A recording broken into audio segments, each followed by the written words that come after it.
I can't wait to see why you guys greenlight this garbage. We didn't do show. anything yet. You're just Yeah, but you're gonna, and it's gonna be Gordo levels of wrong.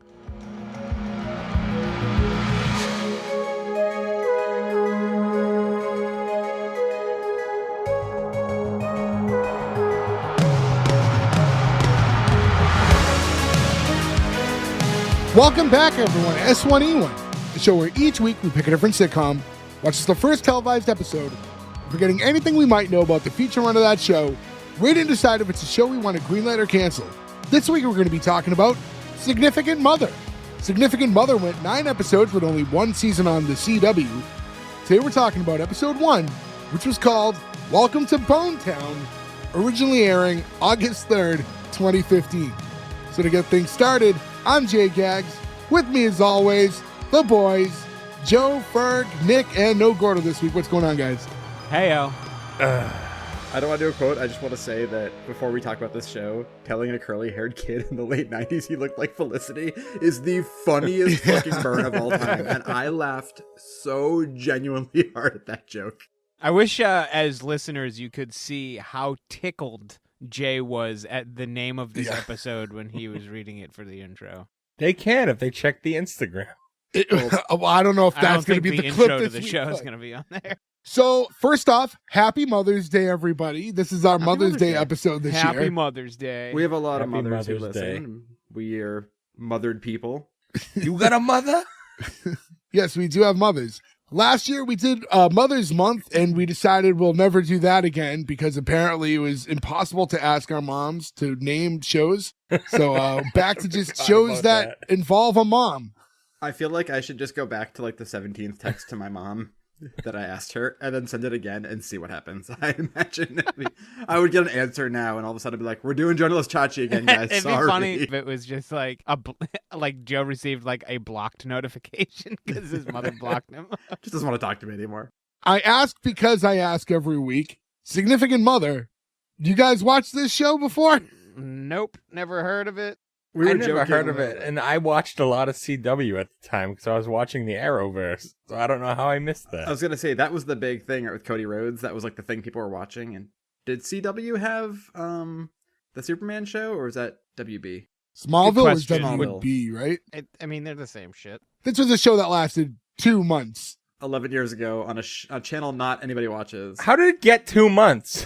I don't even care about showing my hand. Yeah, what a fucking piece of shit show. This I'm is. not going to look. There's a lot I hate about this show. Immediately insert quirky girl playing guitar, make my brain explode. Oh but, like, God, dude, Oh. there were like some genuine lulls to me in this episode. There I was- laughed hard yeah, enough this that I was was a little mad I couldn't find this. You can only buy this from something called Google Play, and I don't Yeah. know what that is. It's not Yeah. sitting Something called anywhere. Google Play? That's common. I have, I was gonna say, What is I have Google Play? an Android phone, so like all my stuff's through Google Oh. Play, but Okay, well, I don't have an Android phone, so I don't Wait, know. so what that's that the is. only way you can watch the show is through You the can Right now, proprietary yes. Android. if you search Significant Mother on the CW website, nothing pops up. Like nothing. Apple's too good for it. This show should be like scuttled. Like just dump it into the ocean. Nobody ever needs to see this I show. mean, it kind of is. This is also what I love about our show, though, is there's only so many Offices, Friends, and Seinfelds. And like these shows are so fun to just discover that they even existed and like take a quick peek at them. It's funny, this is what I hate about our show. I enjoyed watching this show. I enjoyed a lot of jokes in this show. I enjoyed seeing some fun people pop up. I mean, come on, guys. We all love Weekend at Bernie's. And if you remember, to go back to our origin story, and I know we kind of got away from it, but when Joe first pitched doing like the show, Sorry. it was more along the premise of doing shows like this. Insane concepts for television shows. Yeah, when this started, it was going to be like, why did they make this stupid TV show? Let's just rip on it. And then we were like, let's be highbrow and cover fucking the Jeffersons. We lost the plot, but I think it's fun to... Have we ever done the Jeffersons? No. No, we we did all the haven't done the family. We Jeffersons. picked one show that we haven't done. You had nearly 300 shows you could have mentioned. You I was found a way. literally... Like, as a bunch of cable boys, right? Like, how many episodes of The Jeffersons have you seen in your life? Is it hard to differentiate if we covered it or not? Because to me, after 300 episodes, I'm like, I don't know if it's just a show I watched or we covered. I'm a cable man. But only because it's such a big show. Like, I would have remembered talking about George Jefferson. We did All in the Family. We did Amen. We did Amen. We didn't do Mod, right? We didn't do any others. No. I don't think we've done and any we All in did the Family Dinosaurs. Sherman Helmsley plays BC Richfield. We recently did All in the Family, so we couldn't do That the had to have been over Jeffersons a year until ago, now. right? It's been a minute. Yeah. But anyways, I just a couple things with this show. IMDb 6.0. Rotten Tomatoes, this one's interesting. 25% critic, 84% audience. What? Yeah. And, That kind of makes sense to me. I can totally see a critic watching this and being like, this fucking sucks. But I can totally envision the audience for this show because it almost got me, right? I was like, okay, there are some funny jokes here. I kind of want to see the second one. I can see people who love this. This is going to be like 10 years from now when I'm like, they never gave Stumble a second season and it's fucking bullshit. And people are like, why is it at 100% on fan score, right? But they will give Stumble a second season. They will. I bought Candy Dots this week just to be safe. I hope it doesn't get one just because it'll hurt you.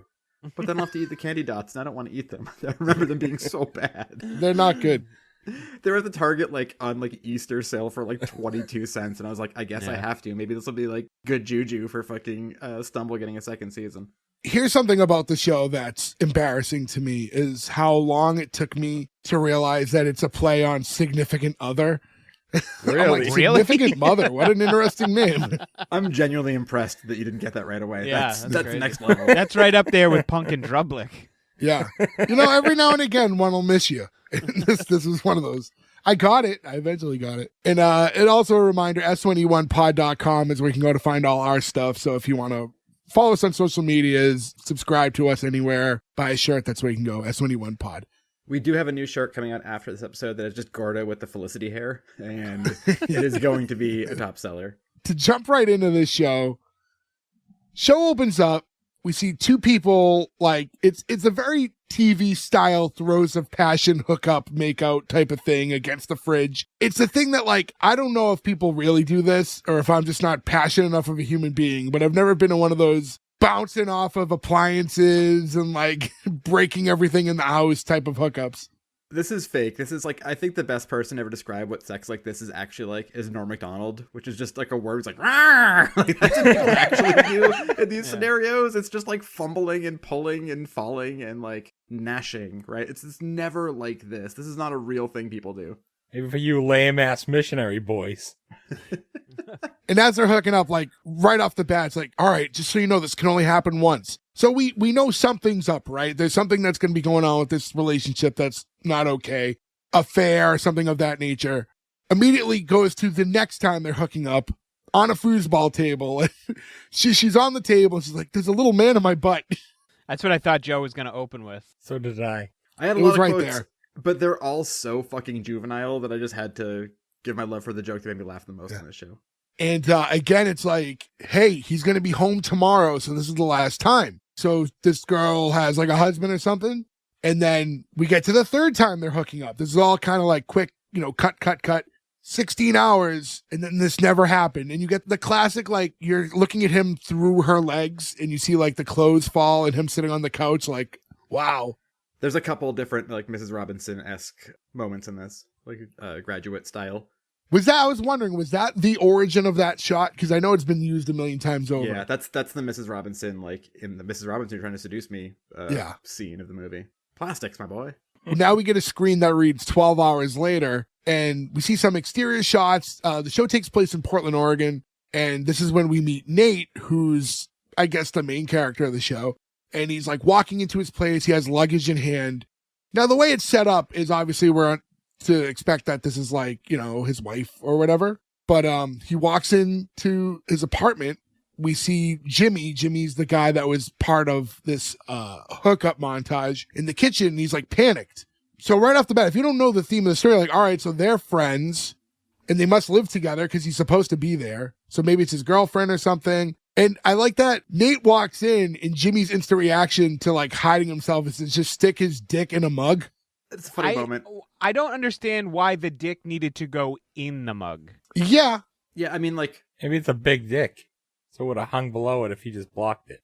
Well, You can always your walk with your hands, though. Also, he was standing 18 inches from a counter. He could have just stood Yeah, he behind could have went instead.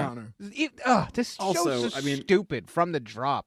I don't know about you guys, but like I've had roommates a million times. I never once was like, well, no one's home right now, and then been like, I'll just parade through the whole house naked. Like it takes 2 seconds to just. Yeah, pop but I know something who on. your roommates were, and I bet they did it. That's 1000% probably accurate. Yeah. The thing is, and this was a mug that Nate made in 3rd grade too. And Nate said, "Oh, looks like you're snug as a bug in my mug," which I did think was funny. It's a funny line. No, it isn't. It's also weird to me though that he has Yeah. that mug. Like when No, you it's find out who not. everybody is, that mug should be like that should be a joke they save for the same scenario, but at Yeah. his mom's house. Yeah. Like he shouldn't have his 3rd grade mug. I was gonna say, who keeps stuff from 3rd grade? How many stuff did you have that came out of the kiln from 3rd grade? I think gonna there's have one maybe thing my mom 0. kept that she would put pens in that exists somewhere in the house still. As they're talking, there's a joke where he says, Jimmy offers to wash the mug after, sticking his shit in it. And he's like, thanks, but anything you put your penis in belongs to you. And Jimmy like kind of makes a face, like insinuating something, to come. And he's like, well, why are you here so early, birthday boy? He's like, oh, I wanted time to hang my new restaurateur of tomorrow plaque. And he's going to go buy some birthday cheese and then check out on the restaurant that he owns before a surprise party. I assume he owns, right? Do we find out, like, the dad's, like, invested? We find He's an out, we meet the dad investor, later, yeah. but it's his restaurant, right? Yeah, and Jimmy's Yeah. a bartender, but he's like the chef and owner. Yeah. Also, birthday jeans is I was very going to fun. say birthday jeans. That seemed like a Joe thing. I think, did we talk about the jeans thing on the episode? We've last talked week? about I it forget. multiple Twice. weeks now. We've I talked think about because your it's jeans in for my the past brain. month. It's a there are fucking people who nightmare. listen to the show who know more about your jeans purchases than they know about their kids. I've got 2 more pairs coming in the mail tomorrow. I think I've cracked the case on this one. I think I'm going back to Lucky Jeans. Congrats. You heard it here hip. first, That's everybody. hip. It's funny because when you open the zipper, they say "Lucky you." That's So- legit. It's a weird thing they do in their jeans. I don't know why. It makes me feel uncomfortable every time I pee. So now Jimmy's trying to get Nate out of the house, right? Because we know there's a girl there, and he's trying to rush him out so he doesn't see who it is. When he's doing so, Nate spots some like red panties on the floor. I feel weird saying panties. What would you like? Underwear to say? doesn't seem to fit when it's like a red lacy type of thing. You said lingerie. Is it lingerie though? It's just I think underwear, it's right? underwear. Yeah. Is there something inherently dirty about saying panties? No. I know what you No. mean. Like, I don't think there's Yeah, anything I can wrong with understand it, it. but it is weird to say. I think it's the way people say the word is the problem. Yeah, it feels wrong to my brain. It feels like But- too many people have said it breathless, like breathy, like Yeah. panties. Yeah, Oh. shit on panties, and you're like, oh god, don't say that word. You always said your favorite wrestling matches were bra and panties matches. Why do you suddenly hate the word? Only when it's like Howard Finkel versus Harvey Whipple. Harvey or Whippleman. I whatever. love that match. But Nate finds them on the ground. He's like, ooh, what do we have here? Is there a lady? He's like, no. He's like, in the morning too. Like, and he's like, ooh, like he wants to know who the girl is at the house. And he's like, flaring it around and they're starting to wrestle. And he wants to see this girl I'll do the give walk them of shame. credit for resisting him sniffing the panties, because that's where this show would go. I I feel like it would if it wasn't the CW, because I feel like the CW maybe doesn't have that much leeway. Although this is pretty crass. Yeah, I feel like that would have probably actually been good for the scene when like everything gets revealed soon after. And I mean, obviously, like to those of you listening and understand the show that we're doing, like you're going to figure this out sooner or later. They're wrestling. He's also like, oh, by the way, will you promise to stop having sex on my couch? He's like, I wiped it down. He's like, no. He's like, you have to disinfect it. Right off the bat, I hate what a pushover this kid Yep. is.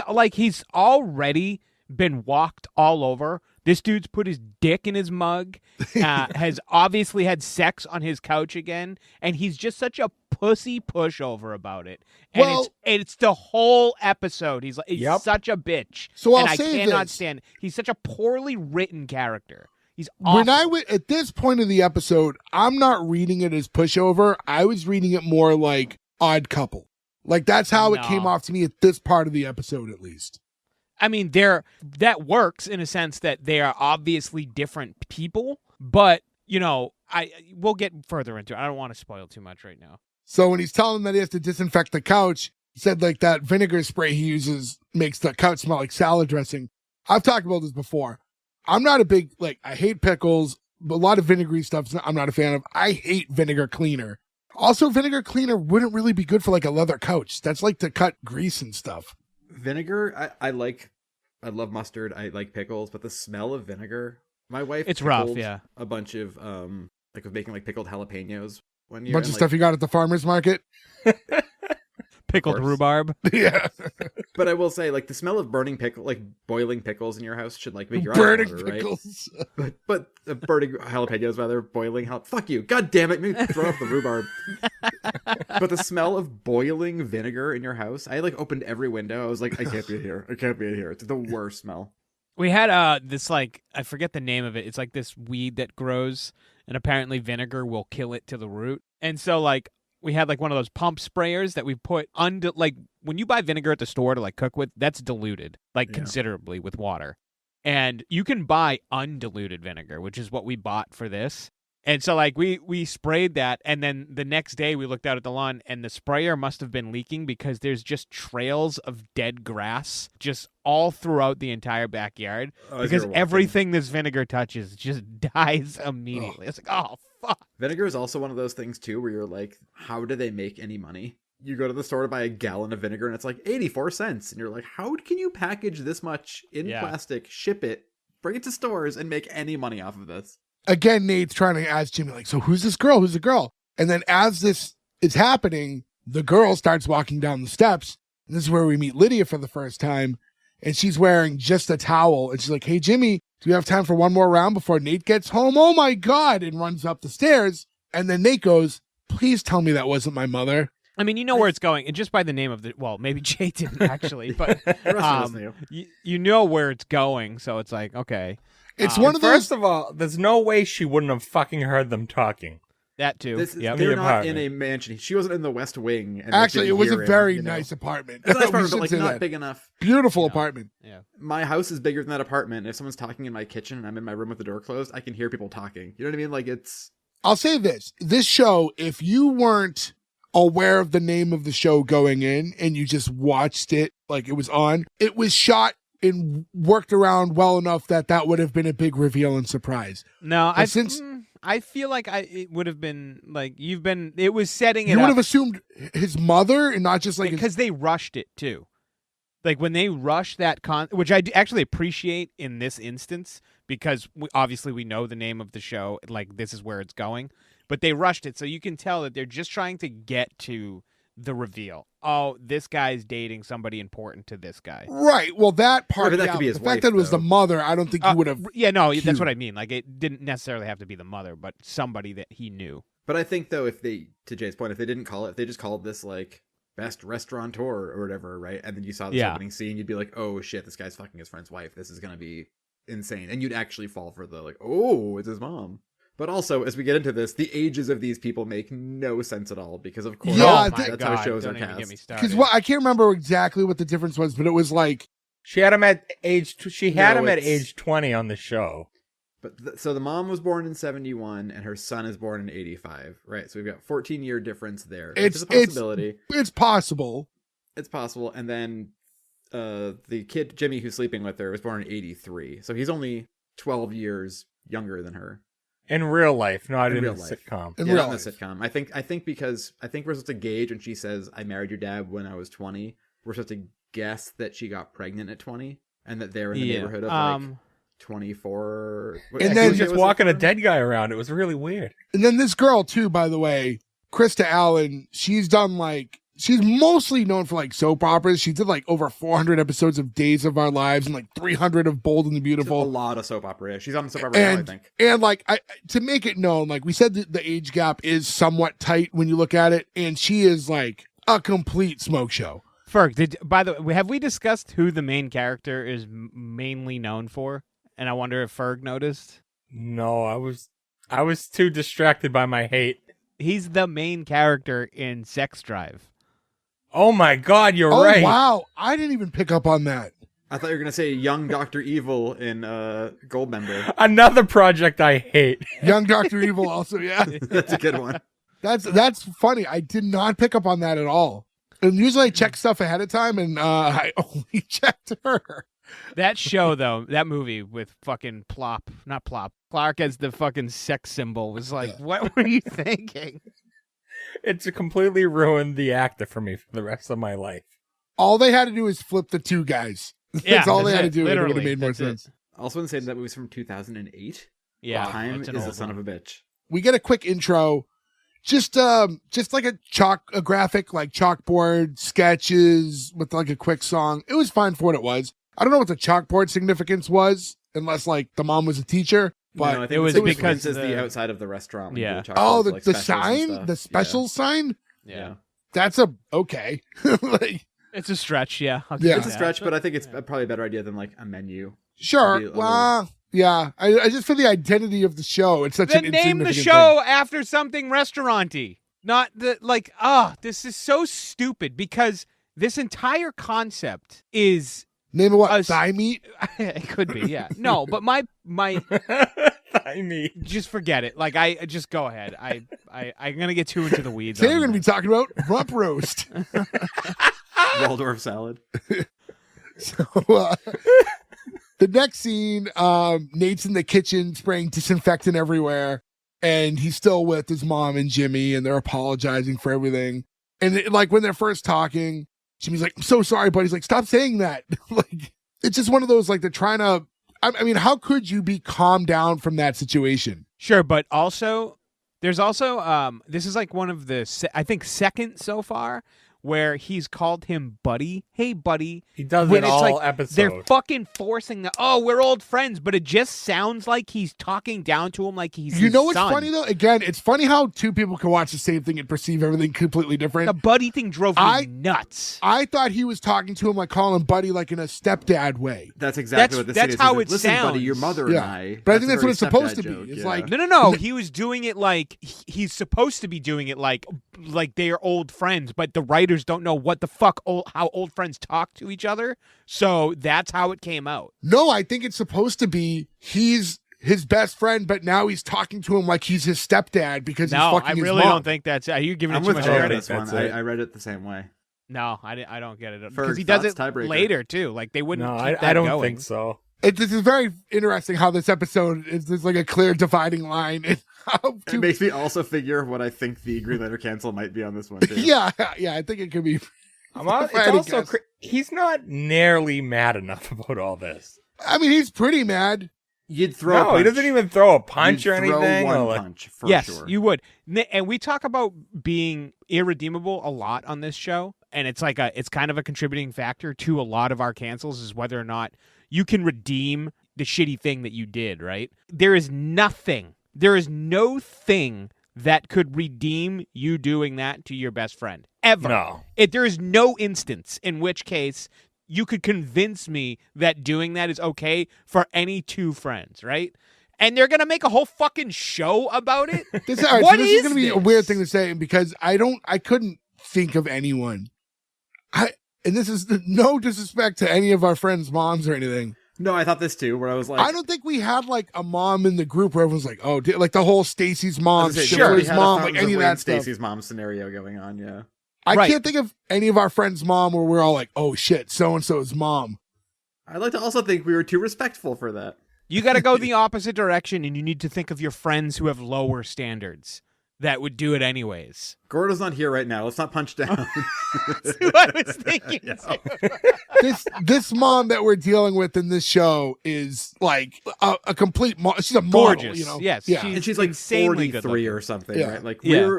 she's the same age as we are now. Also, pretty much. We didn't have any friends whose moms were like on Baywatch and only a few years older than us. Like we weren't dealt with that hand where that was that kind of temptation was in front of us. He's telling them to put some clothes on as they continue to talk, and the mom's only wearing like the big raincoat. She's like, "This is all I wore over here." He's like, "Really? Were you at home watching The Graduate thinking, well, that seems fun. I have a raincoat. I'll go seduce Nate's best friend." I did think this was Funny. Yes, this is was funny. Yeah. Also, it's funny to have to tell your kid that you don't have clothes here because you walked over in public wearing nothing but a raincoat to fuck his best friend. That's like a very funny thing to have to tell your child. Yeah, hilarious. Again, I see where this is going. So they're like, "We can explain." He's like, "All right, go explain." And then there's just silence. Eventually Nate sits on the couch and the other two are like standing in front of him trying to explain. And then again, you get the, "Okay, listen, buddy, your mother and I," this is why to me, it's stepfather talk. Yeah, stepfather, for sure. I agree, I get why you think that. I'm just saying that I don't think that was the intent of the show. Also, he calls him buddy before the reveal, and he doesn't question why he's calling him buddy in the so kitchen much. before it happens, he does it. I'm telling you, they're doing this to be like, oh hey, we're good friends, like, and that's how they just did it wrong, and you're misreading it because of how wrong it was done.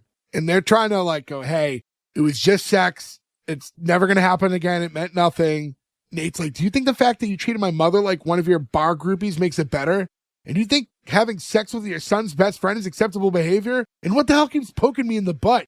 And then he pulls out this gigantic fucking cucumber, and the other two just stand there silent with their mouths open. Like, I'd have gotten a kitchen knife at this point and just started a fucking making a salad spree. He's like, please tell me, people. Please tell me you were making a salad. And they both shout out a different salad, Waldorf, Cobb. And he chucks the cucumber and like across the room, and it cracks in half. He goes, Waldorf doesn't even have cucumbers.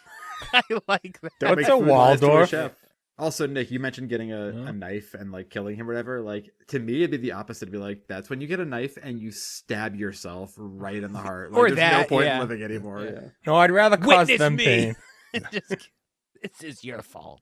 He goes to walk off, and he just turns. Like, the most evil he comes off this whole time, or like strong, is when he turns and goes, burn the couch. It's like the millisecond this guy has a set. If you want to really dislike this dude, it's when you have to watch him in his fucking bedroom with his like snowboard bro shit everywhere in his homebrew closet. This makes you really dislike this fucker. No, I already rarely dislike him. Next scene, we're in Jimmy's room, and Jimmy and Lydia are getting dressed. And they're just, I'm such a bad mother. It's like, I'm a bad best friend. You're an amazing mother, though. And he goes, I mean, I should know you practically raised me. She goes, okay, a little creepy. He's like, yeah, I felt that. It's an odd line, yeah. And then, like, he's helping to get, like, the jeans he wears are so tight that she can't get in them somehow, which, like, the guy's in great shape, but she's in better shape. There's no way she wouldn't be able to get those this on. does not make sense for that. You see her and you're like, she would fit, even if he had skin-tight jeans on, she would fit in them just fine. And then, as much of a beer guy as I am, he slides open his closet to reveal that he, like, home brews out of a closet with this very weird, like, the idea that, like, home brewing is more like chemistry, like, not that it isn't, but they make it look like it's a more scientific process than it is. I can already tell you how they wanted this story arc to go. This guy was just going to be the bartender. He's living with his friend who owns the restaurant, just a thing. And I don't want to be a bartender for the rest of my life, babe. And then his beer takes off, and then he becomes his own person. That's exactly what happens. I guarantee you that's what happens. Or maybe they were Stupid just trying to find a way to closet say beer. Jinko Biloba inside in the episode. That feels more like a writer's room thing. Be like, they're eating Chinese food and they're like, we make a Jinko Biloba joke? It's like, yeah, just say Wait, it's did they fucking say warm beer. Jinko? Isn't it Ginkgo? Ginkgo It is is. what it is, yeah. There you go. Yeah. Oh. I was like, saying Jinko would be fun. I mean, Ginkgo Biloba's funny. Well, if it was anyways, Jinko but- Biloba, those pants would have fit her. Jinko Biloba. Yeah. Jinko Biloba. Also some St. John's wort. So this guy's brewing. He's not making beer. He's making potions, essentially. What's so special about this guy's wart? Yes, I don't know much about St. John. Again, if we had Gordo here, the religious guy, maybe he could tell us. Gordo's religious like Captain Crunch is a captain. Yeah. So, It's like when someone says, like, I'm a good parent. I have my kid's names tattooed on me. You're like, well, you can have a rosary bead tattooed on you, but he's never going to hear this episode. so the beer apparel that he makes is good for calm and clarity. And she's like, I don't have time for a beer epiphany. They're like, Also, that beer is so warm. Yeah, that's most so likely, gross. yes. That's warm snowboard guy bedroom beer. That is not the beer you want in that moment. You really seem to hate snowboarders, huh? I think if anything's been made clear. Look, as a skateboarder, snowboarders are. Oh, I didn't know they were notch- your mortal enemies. No, rollerbladers are my I was mortal gonna say, I thought enemies. it was Snowboarders are rollerbladers. part two. They're a little further apart. They're a I little figured more zen. snowboarders would be like your cold brethren. Yeah, I thought it was like snowboards and skateboards versus rollerblades and skis. You know, I have no problem with skis. Oh, you just got your skateboard card taken away. No, I hate those fucking snowshoers. How fucking dare you? Joe's often said how much he loves skiing in the back seat of a car on a long drive. You can all just reunite though and go after the scooter people. Oh, well. I like scooting. Like a Razor scooter or a... Yes, I have multiple scooters. Look, I will say this, as I like walk, now the weather's getting warmer again, you just keep hearing like, meow, meow, and you look and it's like an 8-year-old going 40 miles an hour down the street with no helmet on, and you're like, this is gonna decrease the population if more kids keep doing this. They don't know the rules of the road. It's fucking right. terrifying, They just don't get it. Like, and it's terrifying. You'll get cut off by a kid, like you said, doing 40 on a bike with no helmet, and it's like, what are you doing? Crazy. It's like the 90s.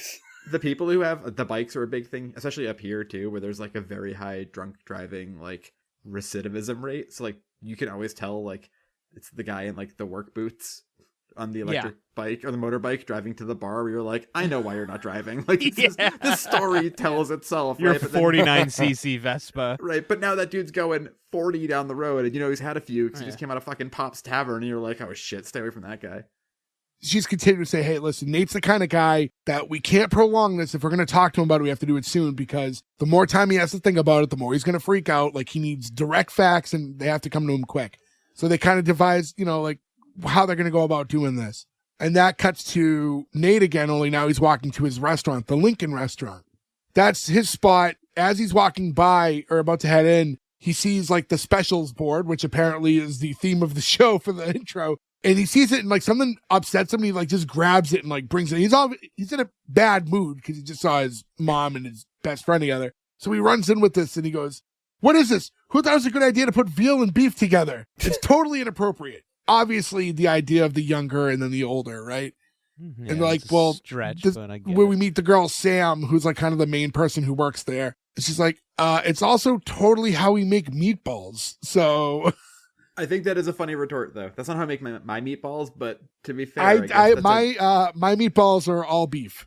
I am staunchly against veal. I think it's awful practice. It should not be a thing. I don't care. I have had it like when I was younger, like my grandmother made it, and like of course it's fine, like it tastes fine, but like it doesn't need to exist. Like it's so fucking stupid to. So I'm gonna be honest. I love veal. It's delicious, but I agree. It's there's some baby killer. It wasn't my fault. Baby killer. Meatball thing, like when you go to like a supermarket and they have like the meatball pack where it's like pork, beef, and veal. I've never, the way I grew up, it was like beef was the only thing in a meatball. So when I see like the 3 meat blend. No, man. Okay. Pork fat makes the world go round. Yep. It really does. You need pork fat in anything like that, especially if you're going to throw it in a red sauce. Like, it needs to be pork. It's what gives everything the flavor. It has to be pork. And it doesn't need to be a ton of the pork. You put pork. pork in the gravy. You do separate pieces of pork. Sure, instead of in the but meatball. But it also gives the meatballs a distinct flavor, too, that I like personally. I'll eat any meatball, really. Like, it's fine, but I would prefer pork beef. Yeah, combo. I mean, because when you're making a gravy or a sauce, as some of you idiots say, you would Gravy put only. a bunch of sausages in there as well anyways, Oh, which yeah. is going to render in a bit, so you're going to get all that pork.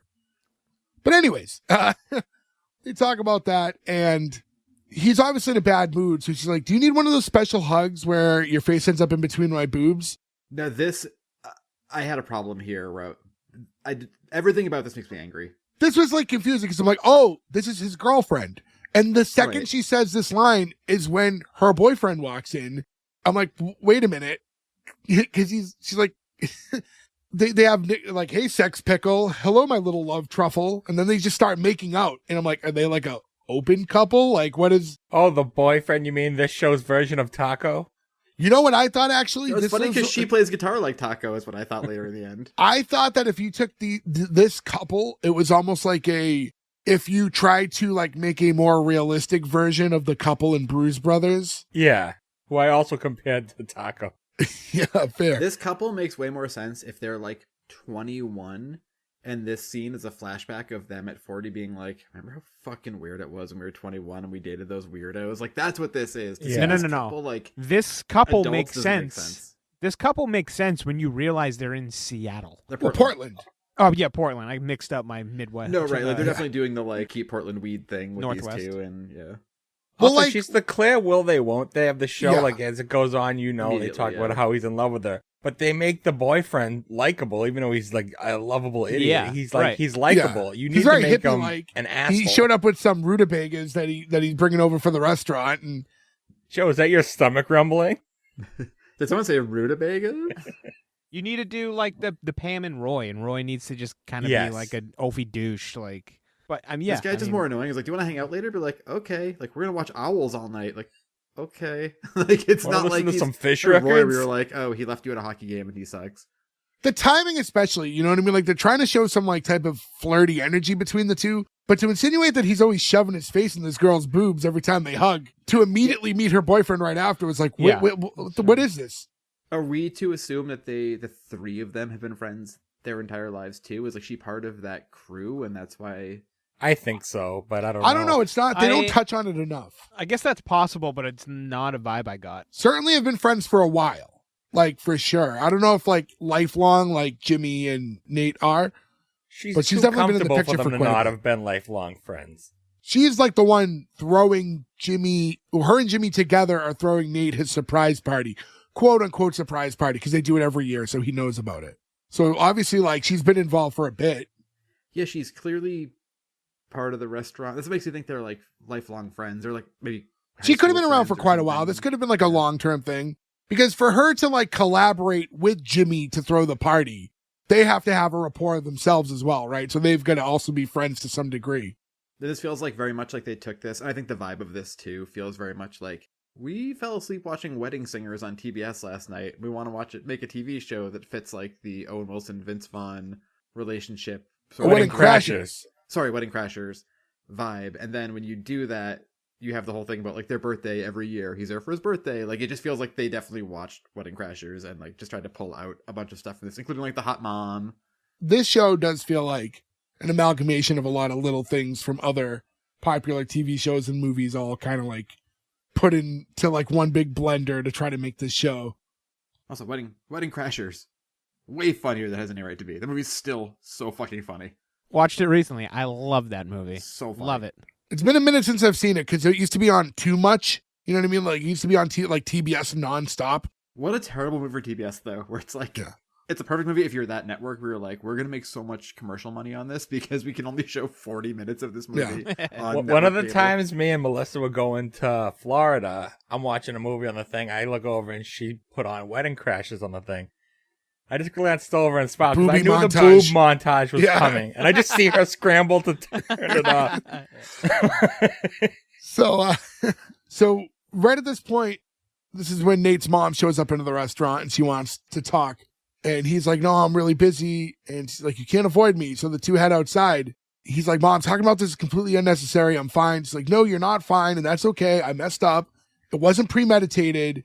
And like, as like they're going on about it, first off, he starts freaking out. And she's like, do not turn this into a Nate of emergency, which apparently, you know, something that they're trying to get over.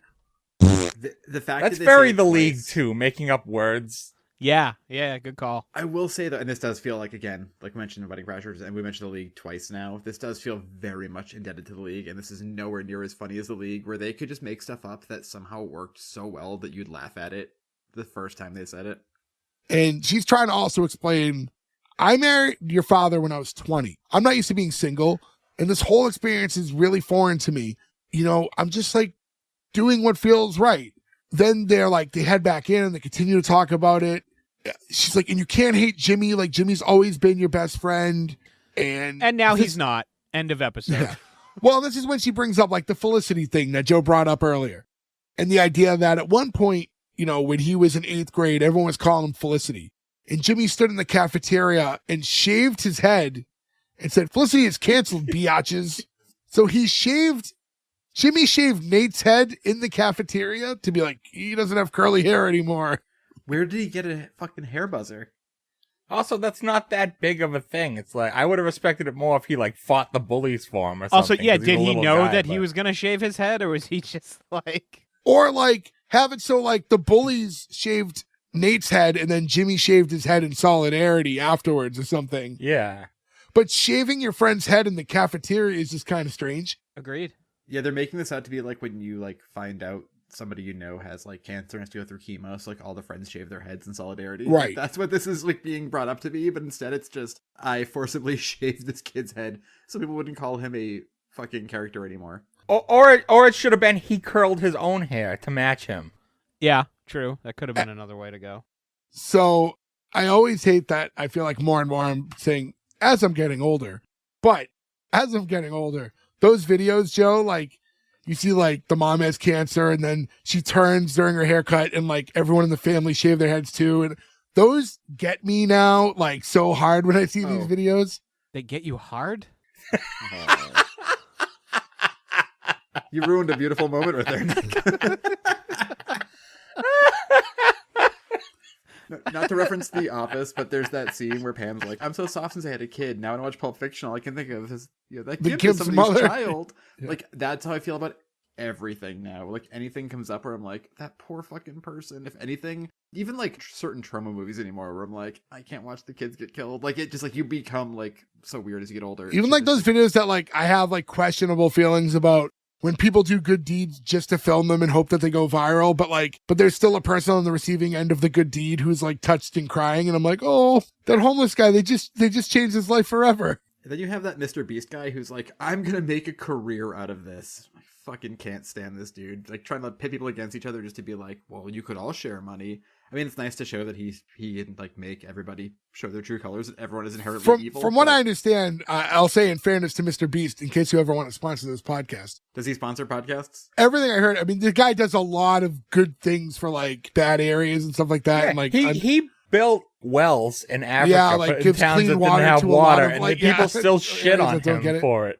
Yeah, but what I'm saying though is even if he does that, which is great if he does, I'm saying like the idea of the show is just to show the inherent evil of human beings, right? It's Sure. people just constantly turning on each other for like Welcome to 800 television. Well, yeah, that's just TV. But anyways, as they continue going on and she's saying, hey, like, this isn't something worth throwing your friend away over. Yes, it is. Yeah, thank you, Ferg. The show over. Yes, it is. There's no coming back from this. So he goes, well, friends don't have one-night stands with each other's mothers. And she goes, this wasn't a one-night stand. And he's like, what? She's like, what?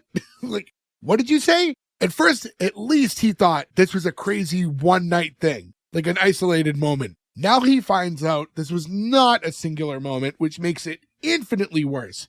But I think she thought that too, and this was her first time saying it out loud because she's shocked Yeah. after she No, said it too. because it wasn't a one-night stand because it fucked 3 times over the course of, like, the trip. Like, that could have been No, one but- day.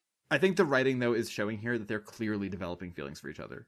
But at that point, the friendship is still over. You're just like, well, I guess I don't know where I'm going for Christmas. Like, you still aren't friends with them. You don't, like, kill your mom's... You know what I mean? Like, I don't know. You have to just kind of separate yourself, I think, at that point. we have Nate's dad walk into the restaurant for the first time. His dad's name's Harris. He's holding a large pizza with him. I love that his dad's played by Jonathan Silverman, the single guy. Go back and listen to our single guy I was episode. gonna say single guy. We covered that. And of course, Weekend at Bernie's. Single guy. Weekend at come Bernie's. on. Man comes in with a giant pizza and a bottle. That is a happy birthday. Yeah, that's a good present. Yeah, only he's like, Dad, you're an investor in this restaurant. You can't keep bringing food in here. Now, to that I say, if you work in a Chinese food restaurant, You're not going to eat Chinese food every day. Sure. exactly. Yeah. I agree with him, actually. Yeah. And also, like, pizza and burgers are like the easiest. Like, you can never get Yeah. mad about food. But do you ever. eat it like you can't eat it in front of everyone though, you know?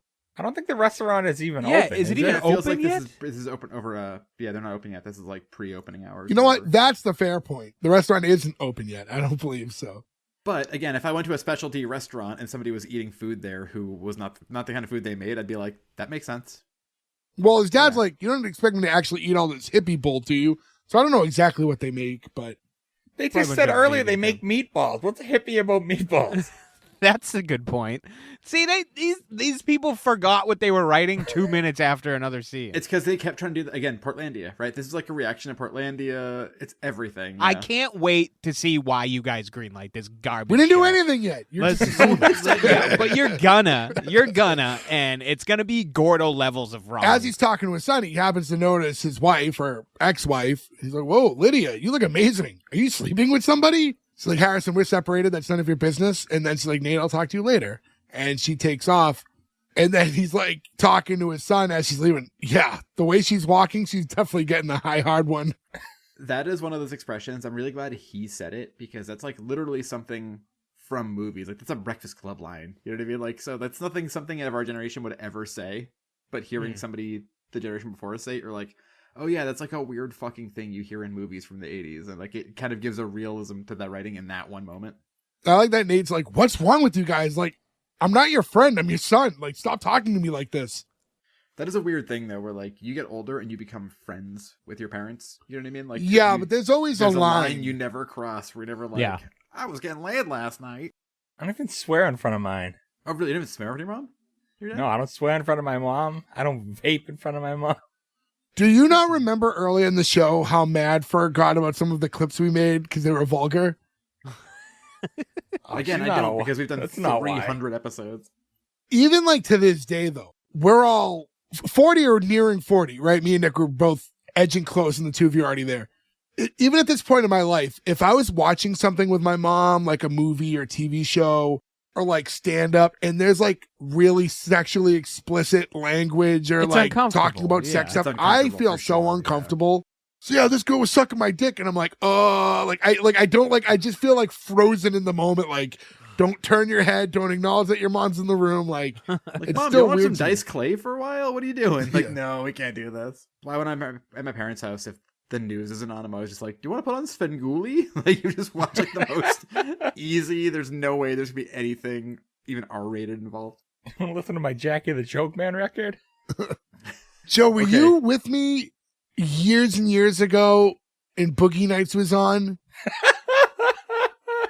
in my living room? This sounds familiar, yeah. I feel like I might have been around for that. And I just remember like my mom walked into the living room like right as he whipped his dick out of the He's a big pants. shining And- star. in the mirror. And I'm like, oh, God.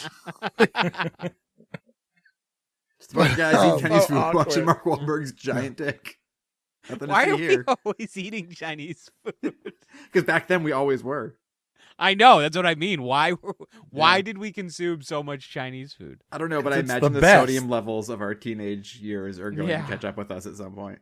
What happened with us was, I think like we grew up like Chinese food used to be like a special occasion. You get it on like for a holiday or a real big event. It's like New Year's Yeah. Eve.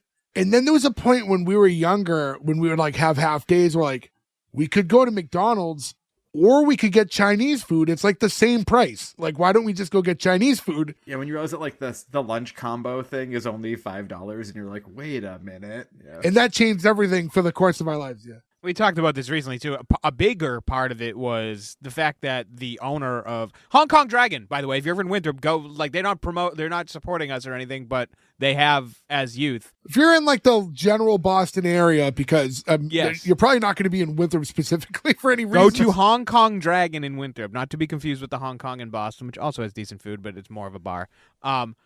But they never kicked us out. They would let us like change the TV channel and like sit in there, 10 of us eating one thing of food. Like it was just like, All day. They'd be like, you guys want to watch wrestling? Fucking go for it. Yeah. They're very good to us as kids.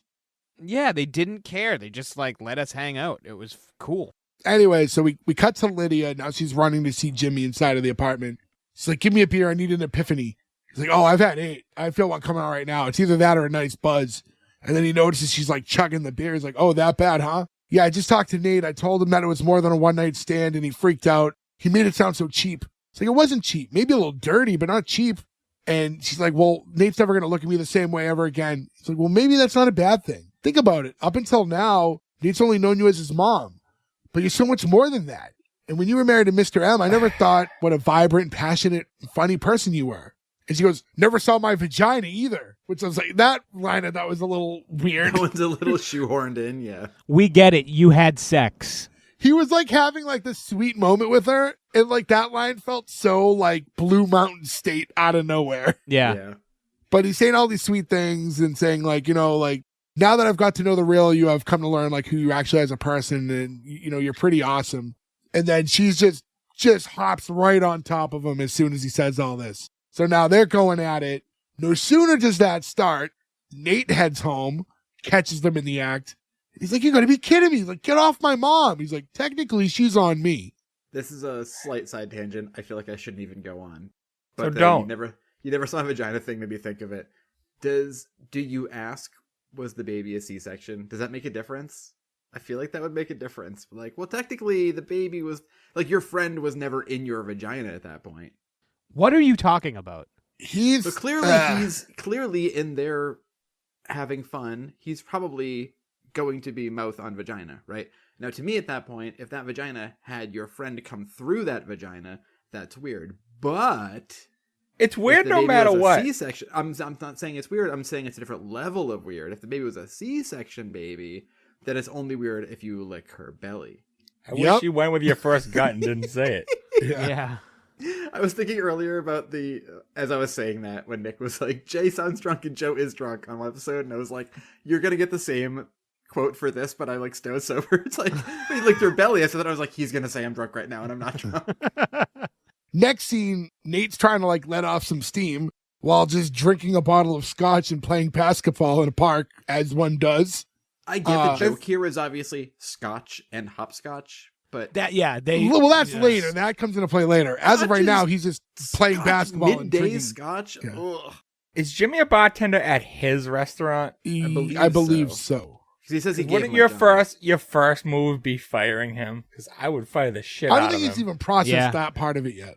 Also, can we talk about how much of the scotch has already been drunk out of this bottle? This guy would be under a bench just fucking vomiting. Oh yeah, he's a tiny guy. Do you know when I thought of this later on in the episode when he's sitting at the bar with fucking Zoe Deschanel drinking the glass of wine? And I was like, he drank a whole bottle of scotch this day, and now he's sitting drinking now wine. he's I was fine. like, Yeah, that like, is a bad idea. Nobody does that and gets away unscathed. Also, that dude's gonna burp scotch for like 6 days. You get a fucking thimble full of scotch in your mouth, you taste it fucking forever. Oh, it's so gross. For me, that's tequila. I feel that all week. Yeah. Ugh, it tastes like butter. So he's shooting around, and Jimmy shows up. He's like, go away. He's like, no. He's like, we have to like face this. Nate shoots and misses again. He's like, damn, is this thing regulation? He's like, is this my basketball? And then as soon as he realized that it's his basketball, he just like punts it as far as he can, like outside of the court. Again, I thought that was I funny. thought that was funny. Anybody who doesn't laugh here is inhuman. The punting of the basketball will always be funny. I just got a basketball net. It's being brought here, but I've wanted one for years, and I finally got one. Now it's gonna be summer this year. If you guys want to come play some horse, Shoot some hoops. yeah, I'm down. just shooting a basketball at a net without like any sort of competitiveness Competition. is Yeah, I know what you so mean. fucking fun and just like so good to do. It's like playing catch. Right, just playing catch is so fucking enjoyable. Just like a few friends throwing the ball around. Man, oh, I can't wait for the summer. So now Jimmy's telling Nate, all right, the best way to get through this is to go right through it. So why don't you start by beating the crap out of me? He's like, I'm not going to beat you up. He's like, also like, he's like way strong. There's no way he would have been able to beat him up. The real revenge would be him going to fuck Jimmy's mom. Yeah. But have her be like an old librarian lady, like a Maybe in the stereotypical future, mom. like, like is we'll have to maybe watch a- the next 8 episodes. Is that maybe a Always Sunny storyline? That sounds I like feel it could be. is something like that. Like Mac maybe tries to sleep with. Well, like Charlie's Charlie's mom. mom slept with everybody. Oh yeah, it's Dennis. He tries to seduce Mrs. Mac. That's what it is. Yeah. I remember. R.I.P. Oh yeah, bummer. So Nate's saying like, was this worth throwing 20 years of friendship over meaningless sex? He's like, it wasn't meaningless. Oh, so you have feelings for her? I guess I do. He's like, oh, come on, man. He's like, oh, you think I want to have feelings for her? You think I want to have feelings for any woman? He's like, of course not. Because you like to get the milk for free. He's like, yeah, well, maybe this time I want to buy the cow. And when you say cow, do you mean my mother? Is that a trick question? It does get goofy. The dialogue is goofy. I'll say one thing as far as this show goes. By There's a lot of goofy, you funny mean bad. jokes in here, but when it comes to like dialogue, they Yeah. could have benefited from like a better writer punching up some of this stuff. Because it does, a lot of the writing and actual dialogue comes off very corny. I feel like it's an older person that doesn't know how younger people talk. I know that, But this isn't like how anyone teenagers, talks. but- You know what I mean? Like this is Yeah. very like script writing, like basic. Hey man, we are friends. I do not want to not be friends because we are friends. And I love you No. because we are friends. No, it sounds more like that they like. I feel like any good sitcom, there's obviously the script with the dialogue, and then the actors kind of make it their own, and that's just not happening here. And I'm not going to blame the actors. I would assume that maybe that's the direction that they were told. Just like, no, just go on the script. That's that, and that's why it just feels like people reading the entire episode. There's no depth to it at all. It feels to me like they did get punch up, but they got punch up from the writer of Jack Frost. And they were just like, can you write me 30 did you just call me butt dad jokes in one fucking episode? And like, quit drilling, you struck oil. 24 minutes of TV. I wish it was the writer from the other Jack Frost. Was it good for Everyone you finally too, be dead, baby? It would make more sense, yeah.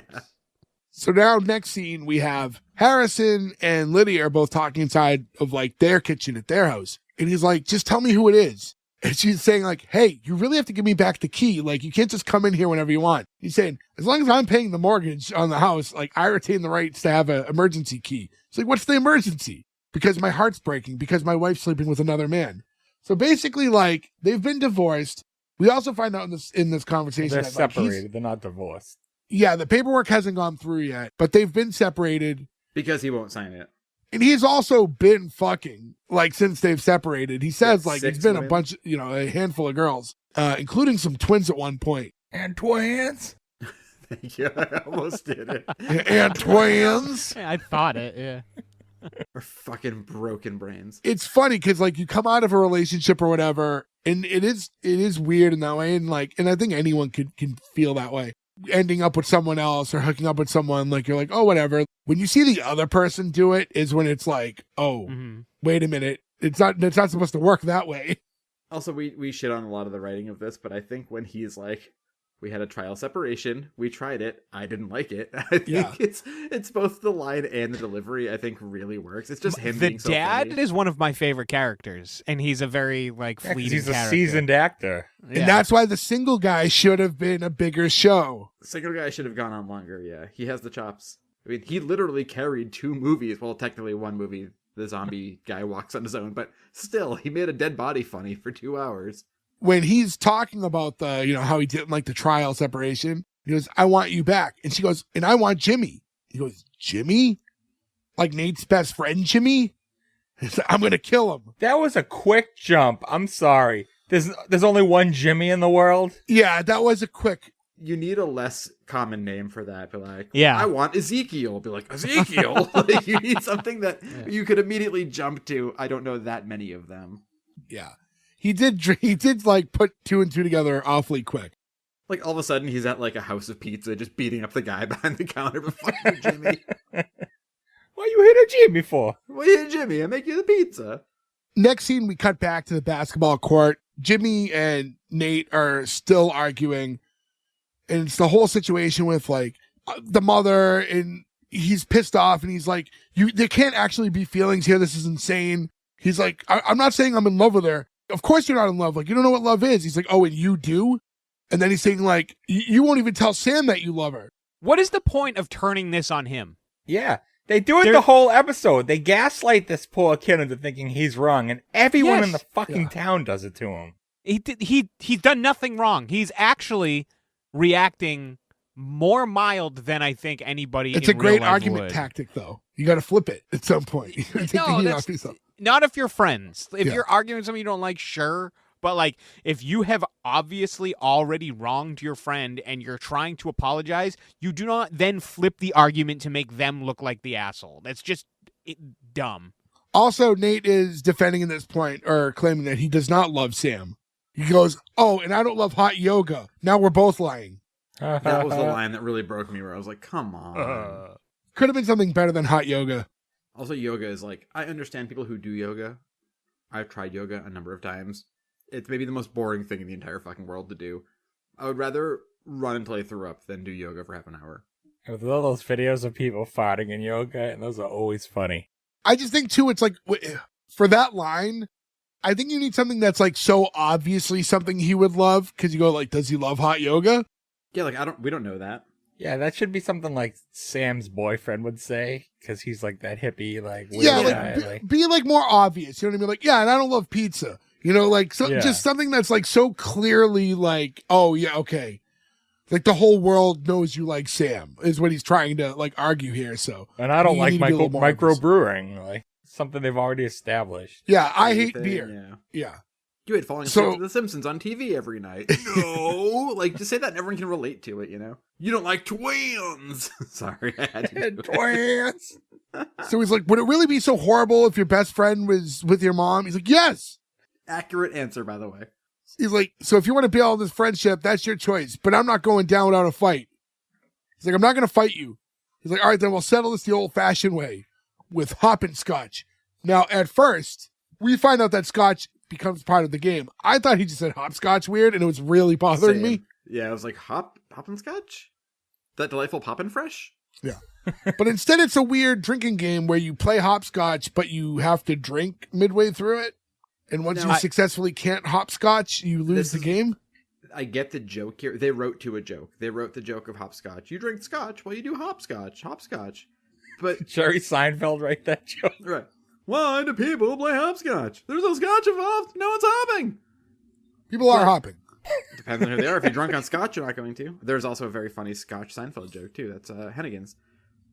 But I just don't think a bunch of 24-year-olds are going to be like, all right, let's get the bottle of scotch out. Like, that's also not believable for that age of people. Yep. Agreed. Well, the scotch was bought for him by his dad. Right, but they make it to be like this is a thing they've done before. Yeah, it's true. The Pacific Northwest is a weird place. I don't understand the appeal of scotch. I just don't. It comes from a family of liquors that all taste better. And I've talked to people, like I know people who like scotch. It just, to me, like everything that's in that family tastes better than scotch does. I think scotch is one of those things where only the good ones are too expensive to enjoy. You're like, it's good enough for Ron Burgundy. It's good enough for me. You know, like the even like the blue and black and gold labels that you could, in theory, go buy are not that good. Like, you're still a step above them before they start tasting normal. I'm just assuming. I've never had an expensive. It's just expensive whiskey, scotch. right?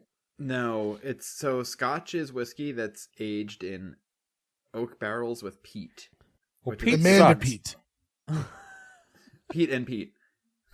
There's definitely some like super scotch drinker fan of ours listening right now being like, you fucking idiots. Yeah. But it's I believe that the wood from the barrel, so you take Did somebody say wood? Oh, Joey, you're gonna die. Come What on. the fuck? Also, he's in remission, dickhead. So go fuck yourself. I wasn't talking about cancer, I was talking about just the Grim Reaper taking him at some point. We're all gonna And die. we're all gonna die. You got weird about it. I was talking about scotch and the inevitable death we're all gonna have. Oh, great. Can't wait to edit that out. Meanwhile, I was thinking that's probably the trailer. Yeah, I probably wouldn't edit that one out, actually. But I believe peat is involved in it. That's what that weird, like, burny, earthy taste is. So that's what makes it, like, if you taste, like, even like a shitty whiskey tastes different than scotch, because scotch, that's like the thing that makes it scotch. A scotch is a whiskey produced in Scotland from water, malted barley, and other grains, strictly regulated to be matured in oak casks for at least 3 years. It is often known for its smoky, peaty flavors with a minimum 40% ABV, and comes in types like single malt and blended scotch. I mean, just to go show you how high class we are, we just had to Google what scotch was, but But I think everybody in this chat has maybe tasted like Pappy, right? Like we've had like really. Oh yeah, I mean, I've good had a whiskeys bunch before, of scotch, you know? yeah. I've tested Especially when scotch. you're like a young drinker, you're Oh, like, yeah, you yeah, try I'll have a anything. scotch because you see everybody on TV drinking it, and you're like, ugh. Oh, I mean, to cycle this back to like television talk in general, but any old show and movie, every guy just drank scotch. That's all they drank.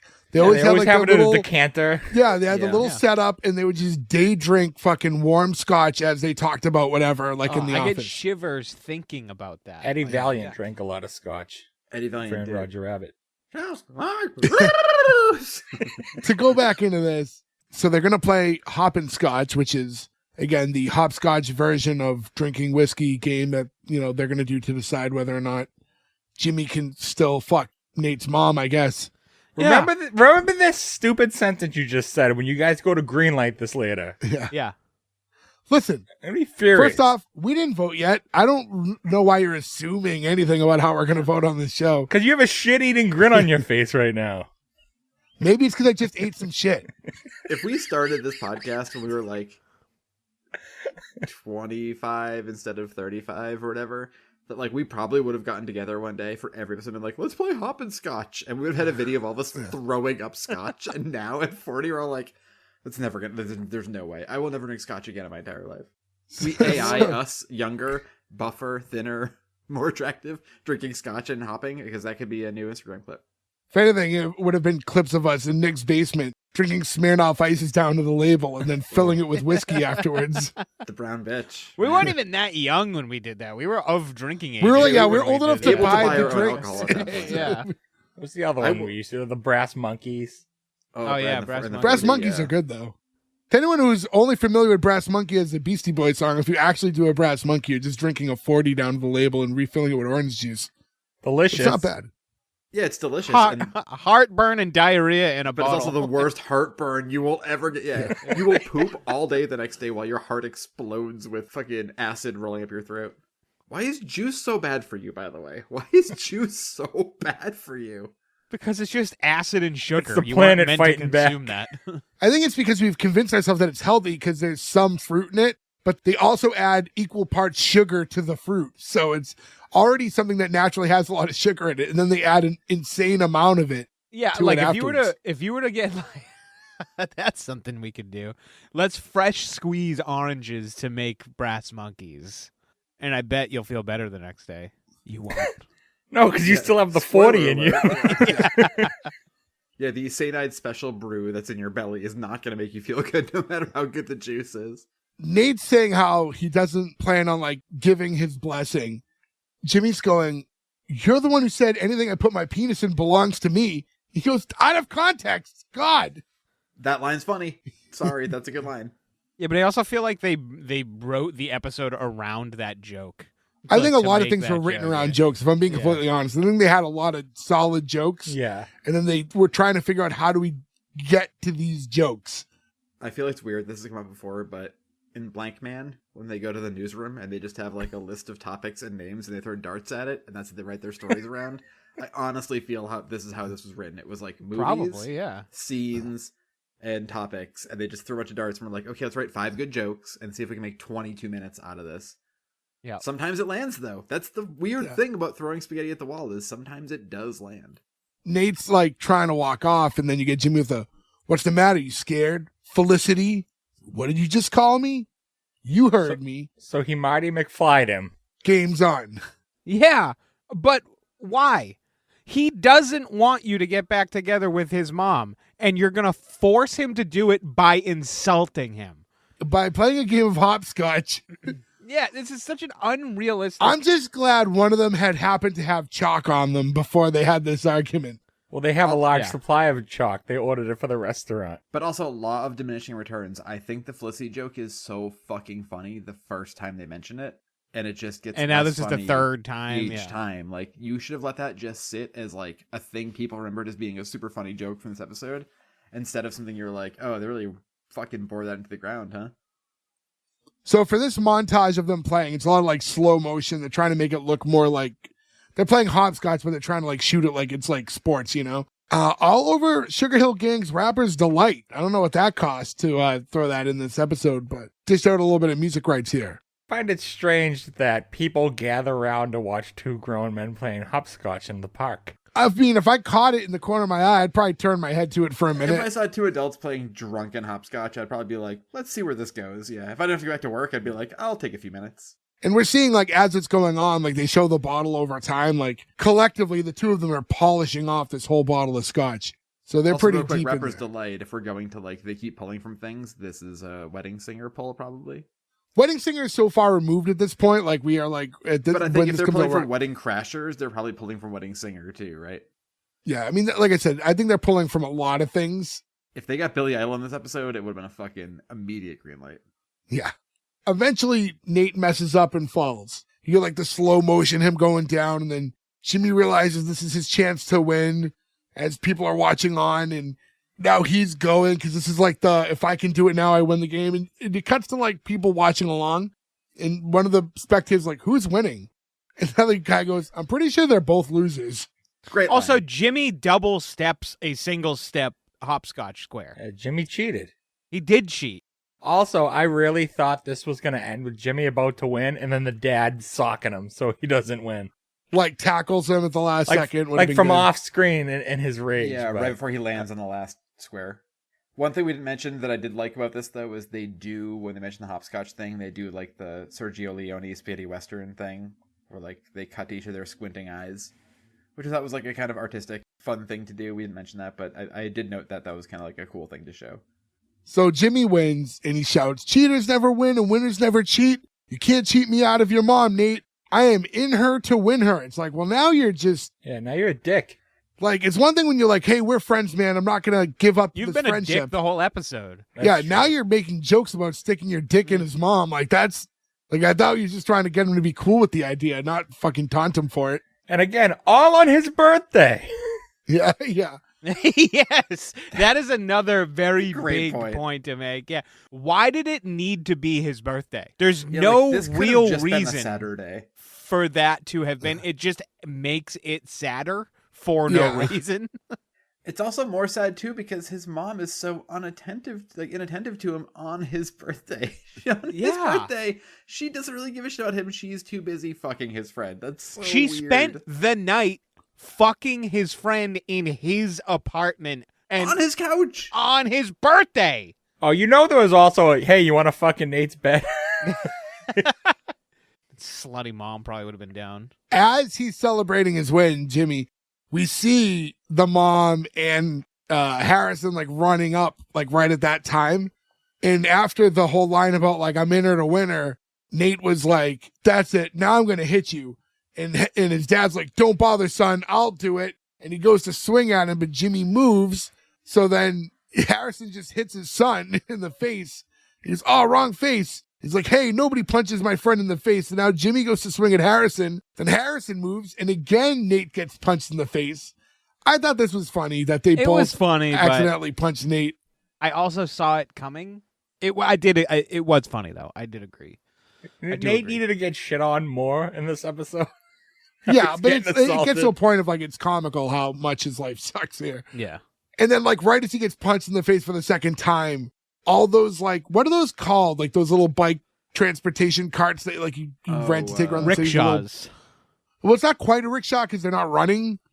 Yeah, Yeah, there's like but a I think term they're for still it. considered rickshaws. Yeah, but it's like those. It's like those things where you like those bike taxis around Uber, like they would take around the cities or whatever. But like those pull up and like all his friends and people from the restaurant are pulling up now to like wish him a happy birthday. They all have like, you know, like the little party streamer things or whatever. That's such a shitty job because you have to both do the manual labor, but also be like a fucking salesman showman. Like imagine like every time we see one, like you walk out of like a fucking Red Sox game or something, right? There's 1,000 of them, so they all become like personalities. So they're like doing fucking comedy routines and everything. We were like, I don't know. This doesn't seem like the level of work you're putting in is worth the money for being the bike rickshaw person. Yeah, but they make up for it by being shitty drivers and driving into oncoming traffic. I Well, hope they that guy's all been get hit by drinking cars. Also, yeah. Great calves, but like those guys were always like, hey, I'm doing jokes. You want to get my cab? I'll drive all Harvard Square. He's like, you're kind of drifting lanes here, bud. I don't know if I feel safe right now. So the fighting is continuing, and you have like Harrison and Jimmy. It's like, she's not your wife. Yeah, well, she's not yours either. And then the mom like starts yelling, like, stop Technically, she is. it. Technically, by a legal standpoint, technically still yes. But she's telling for them to stop. And she's saying, for the last 26 years, I've put all you boys first, and that stops now.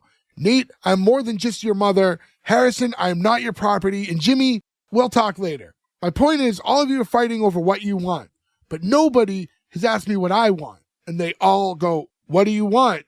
She says, I don't really know what I want, but until I do, I'm going to do what makes me happy, so deal with it. And then everybody, the party, the watchers of the hopscotch, everyone just starts applauding and slow clapping. Why? No. This is not an applause moment. I want to be You fucked me. your son's best friend. You do not get to have a everyone. redemption. You fucked up. Oh. Sure, I'm trying to make these villains sympathetic because they're not sympathetic. Let this poor girl get some dick, Ferg. They lose the She's a plot. beautiful woman. She can get anyone, and she decides to fuck the one person she can't fuck, which is her son's best friend.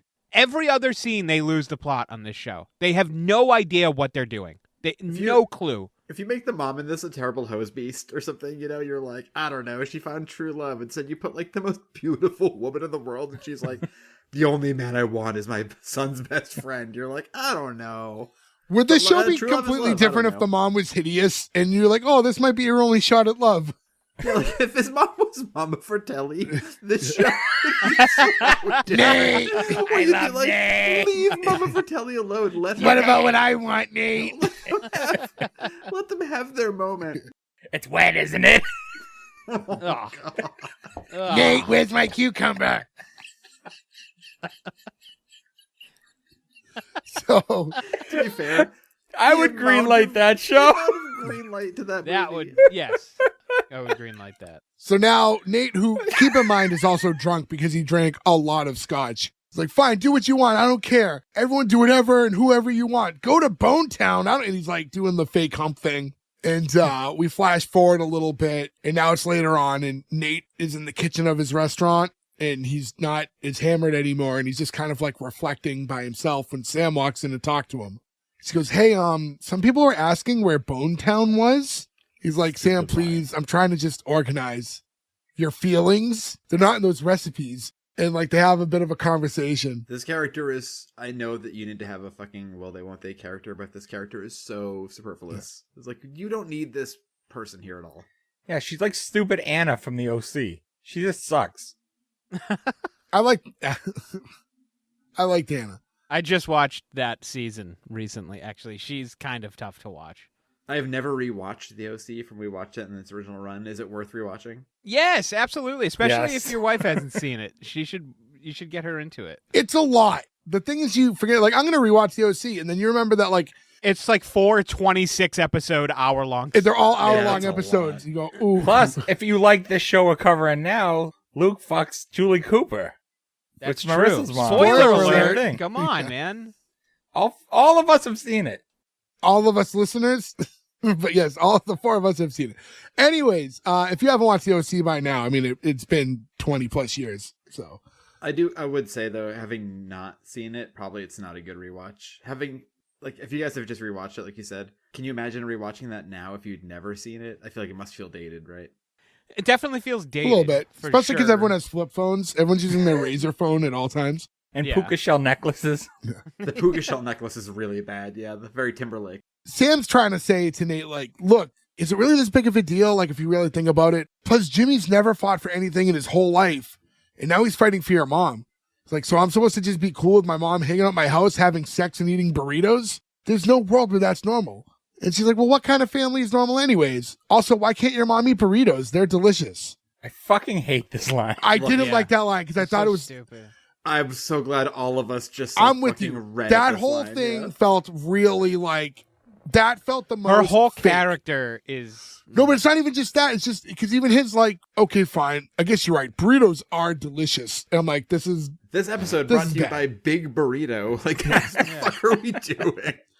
Big burrito, we fuck your mom. if Big Burrito wants to sponsor this podcast, I'm 100% in. I would be sponsored by Big Burrito, except for their motto, apparently, to Ferg is they fuck your mom. We have to really sign a deal with the devil on getting that product placement. Old El Paso says, we fuck your mom. Like, okay. Ortega, But yes. thank you. I thought that exchange was the cringiest of all of the episode, to be These are- completely honest. This would have bothered me way more, though, if we were watching one of the shows we watched recently that were like 27 minutes. We were like, cut that. Yeah. It honestly feels like in this show, they were like, we're stretching to make We're this. like, we're not even going to hit 21 minutes. We should probably make a full intro. There's only so many Arrow commercials they can put in Yeah. between this before we run out of space where like Pantene won't put another fucking shampoo commercial in here. Sam keeps kind of laying on him, though, because now she's like, look at you, Mr. Glass Half Full. Although, considering the situation, I'm not quite sure what it's full of. Sorry, just trying to lighten the load. So, got some cum jokes. Yeah, we'll make a cum joke, which again, normally I would be all for, but this whole scene needs to be cut. This is the worst It fucking does. scene of the whole episode. And why is this chick trying to convince him that he's wrong about his best friend fucking his mother? I mean, I'm assuming no one here has seen episode 2, but this feels like the classic when we watch a show and then we're like, and if you look up episode 2, they remove this character because the audiences didn't like it. It's like in The Simpsons with that one guy over there loves the muscle man. It's like everybody who was watching this with the like yes or no buzzer would be so hard no on this fucking girl. Since they only had 9 episodes to play with, I hope they did figure out how to get Sam and him together real quick. But like what, like I don't know what you do. Like, do you have to reveal her boyfriend to be like a Nazi episode 2 to be able to like expedite that story? Because he's super nice in this first episode. He's a sweet man. He comes in with a balloon helmet on. Oh yeah, you know the Eagles, they hate the Jews. You're like, okay, man, that's weird. Okay, you're leaving. We cut to later that night. Now the two are still alone in the restaurant, but now they're like in the main area and they're sitting down. And this is one of those, like a lot of shows do this. Oh, we have someone who sings and plays guitar on the show. We need to make sure that we show them singing and playing guitar as soon as humanly possible to like showcase that. If you can play an instrument, don't tell people. Like, don't ever put yourself, if you're an actor and you can play an instrument, don't ever tell people. Don't let yourself be put into this predicament. I feel like she wanted to showcase almost that she could always. sing. I feel like she's someone who wants to be a singer, musician more than And she wants to be an sings actor. well, and she plays guitar well. Yeah. But like this show doesn't need that. You know what I mean? And she Like, doesn't shows act don't need well. this. So she's doing like we talked about taco earlier. It's a very taco-like song where she's singing him a birthday song. Slightly The less difference- vulgar than taco. The difference here, though, is Yeah.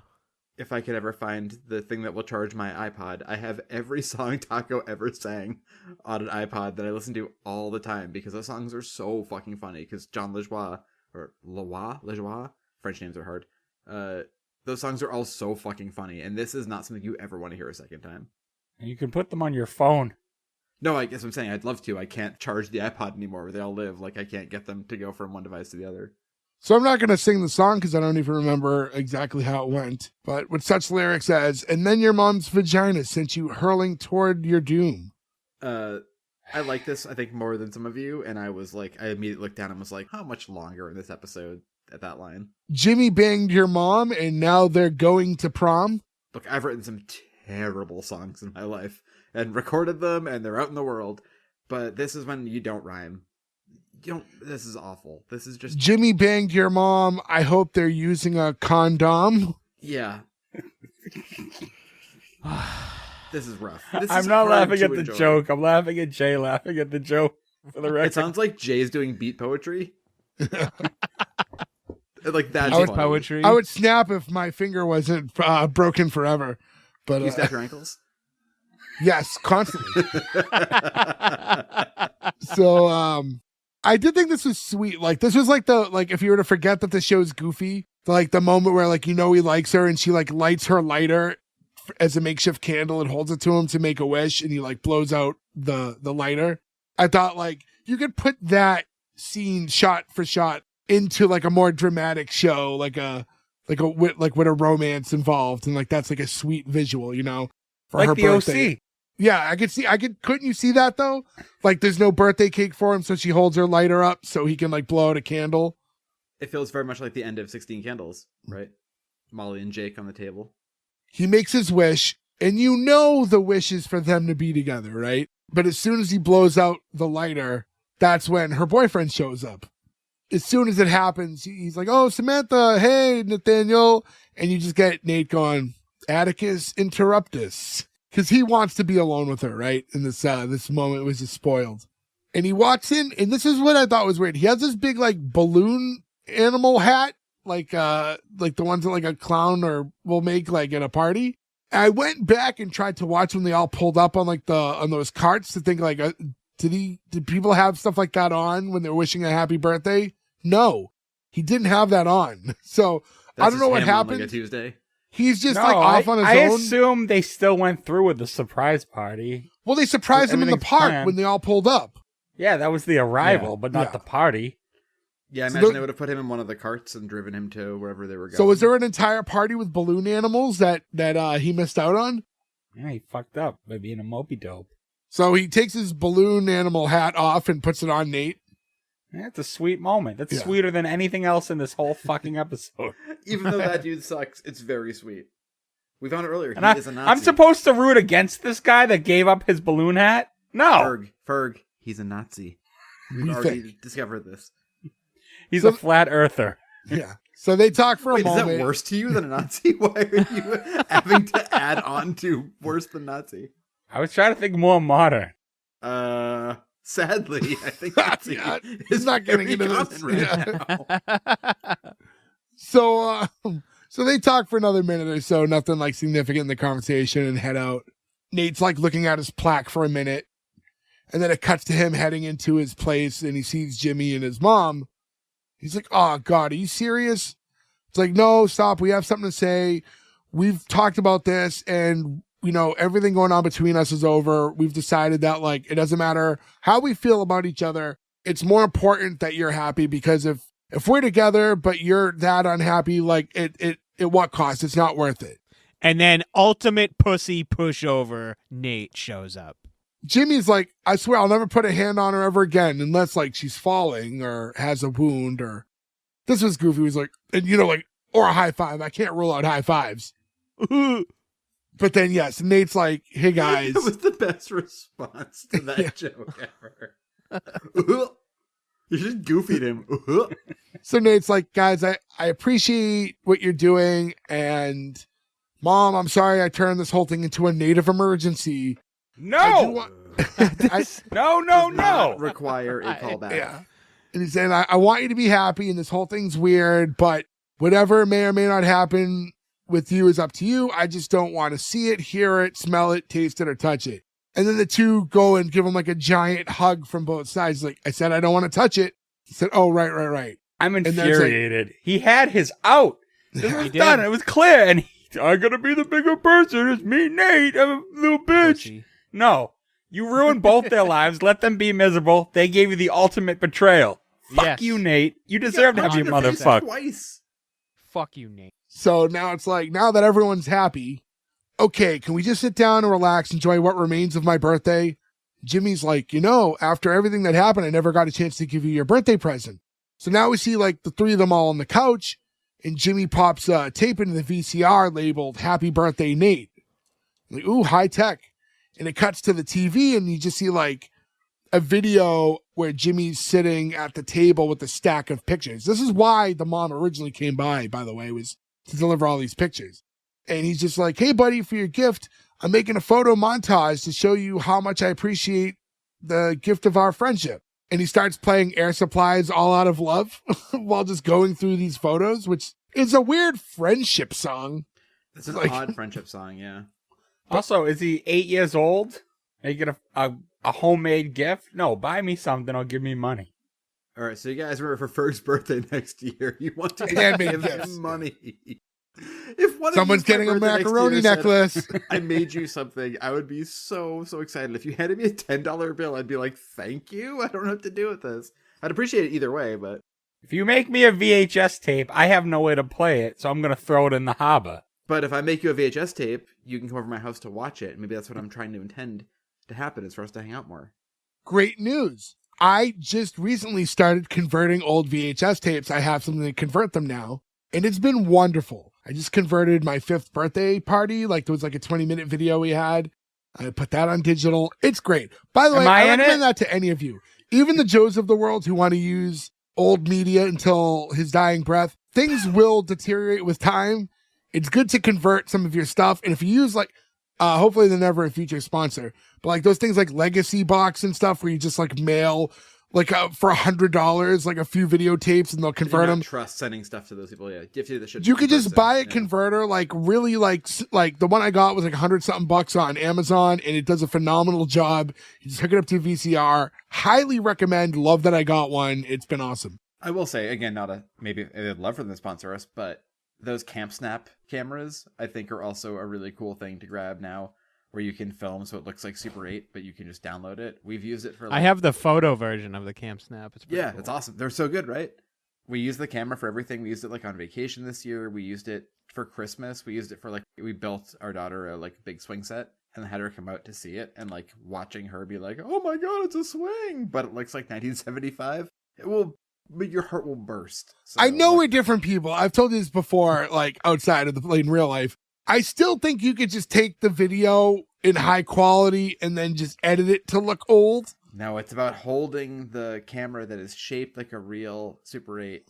Because I don't even think you can get Super 8. You might be able to buy like dead stock Super 8 film now, but like even if someone makes it now, it's so expensive. You pay to get it done. Like I try to be as analog as possible, but I think by taking something... Yeah, you are an analog. I am an analog. Oh, by the way, after this episode, I have so many analog stories to tell you guys. There's so many team poop things that have happened in my life in the past week. Yeah, Nice. welcome aboard, brother. It's not me. It's just being a parrot. But I feel like it's cheating, right? Like playing in bands, right? Like if you record something, you're like, put it through a filter to make it sound like you recorded the vocals on a cassette tape. To me, that's cheating. Have somebody create one of the weird things that cops go like, we need someone to come through right now. There's a fire going on or whatever. And like connecting that to a microphone and yelling into it and having it sound terrible, but for real. To me, that's like real. That's interesting. And like, you're actually doing it. But why wouldn't you want the clearest picture/video for the memory of the event? You want it shitty looking on purpose. It's not shitty looking. It's like, it's an aesthetic. It's what like stuff looked like when we were kids or our parents were kids. Or Yeah, it's Clark shitty. Griswold in the attic. Yeah, but shitty isn't always bad. Kind of comes with the territory. Well, Here we anyways, My green letter cancel is going to talk about modern technology for this, so it'll be very interesting to see where we go. in any event, so they're watching the video and it's just Jimmy sitting at a table going through all these photos. Like, here's the one when we first met, and here's one of us at your 5th grade birthday party, which is funny because I just converted my 5th grade birthday party like the other day. But then like while this video's happening, you get and it cuts, and now it's Jimmy and Lydia's sex tape. Logistically, this makes no sense, by the way, right? For him to like tape over this tape like right in the middle point like this. It cuts to them like, and they're about to like hop on the couch, and they're like both in their underwear. It's like, why are you using a camcorder? Why don't you just use your iPhone? No, analog safer. Could you imagine if it got on the internet and Nate saw it, and you just have Nate like, ah? And then this was kind of weird. It cuts to black, and then it comes back, and his hands are still over his eyes. Like, is it over? And then it cuts to black again. Do not like this false ending. Yeah, Also, that was she stupid. should know better. If you're being like, she's the mom, and she's smart, and she's older, and she's lived this life, like, you should understand to maybe not tape. And this is again, we are a no kink shame podcast, but like, if you tape yourself having sex, you are in the world of risking somebody will see that. That's also not an early relationship thing. That's like a later reignite the flame type of thing. You want to make I a don't sex know, though. tape. Again, going back to the normal thing, like, we'll tape it, like, makes kind of sense to me, right? Where, like, she's just out of a loveless marriage after all these years, so I can see her being torn in the moment to want to do it, but she should know better. But how does that accident happen? It's like you were using this tape to Like film I said, this thing, and then logistically, you the used it for- logic of like he's just always hated him since school, and it's like this is his ultimate revenge. yeah. Yeah, It makes more sense from that lens than like being this dumb this many times, right? Ferg, you just like nailed it. This plays like the YouTube trailer recuts where it's like, Mrs. Doubtfire is a horror movie. Like, you could recut this episode to make Jimmy like the ultimate bully who's just trying to fuck with Nate. That kind of works in a weird, funny, dark way. But yeah, that was the end of the episode. This is a show where, as much as I tried to look up info on it, there's nothing not a out lot, there. Yeah. The show came and went. There's just not a lot of things that you could talk about. There's no like fun little tidbits and facts for the most part. This one came and went. So It's not the most embarrassing show, though, because there are some shows where I love being able to say the thing where it's like, aired from August to August 1987. Like, I always laugh so hard. I mean, this When a kind show of got doesn't it even full. make I a mean, it full had like month. 9 episodes there. You know, we've covered plenty of shows with less. Yeah, that's a modern season, right? To not beat around the bush and get into what I think will be one of the more obvious green letter cancels that we've had in quite a while. Nick, I'll start with you. Yeah, I mean, this is one of the easiest cancels I think of all time. If you were to have like a potluck of TV shows, this show is like the undercooked bean casserole that somebody brought for some reason. It's just gonna sit on the table, go stale, and just get thrown in the garbage. Like, it's bad on all fronts. I guess to keep with like the food analogy, yes, there are some funny things in this show, but if a restaurant has a full menu and only does one thing right, you cannot call it a good restaurant.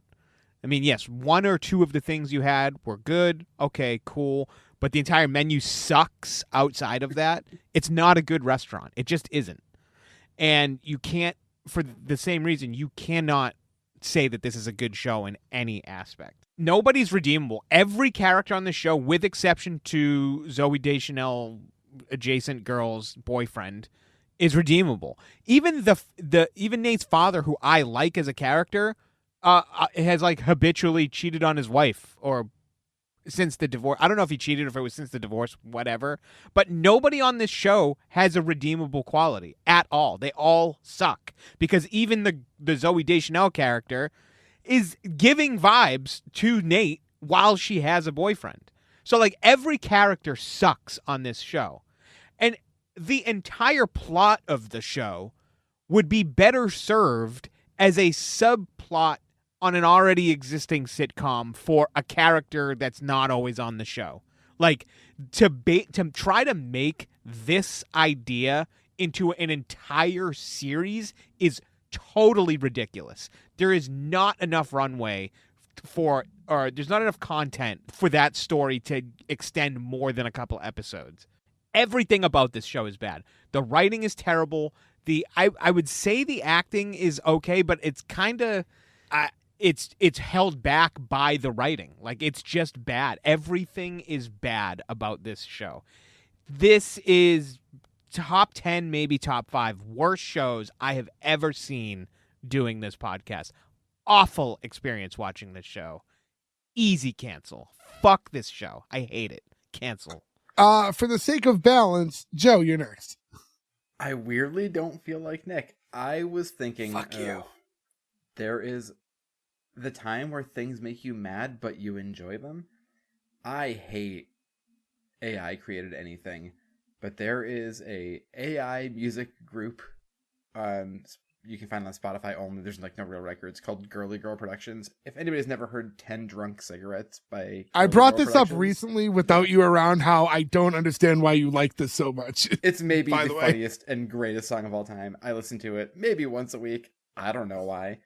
But things can be the exception to the rule. This show has so much fucking bad to it.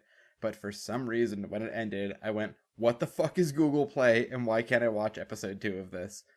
And my wife, who was sitting next to me, and we watch shows together, because I try to find a place where I can actually stream it. I don't know how to make my computer work on a TV, which is, I'm sure, no surprise to anybody listening.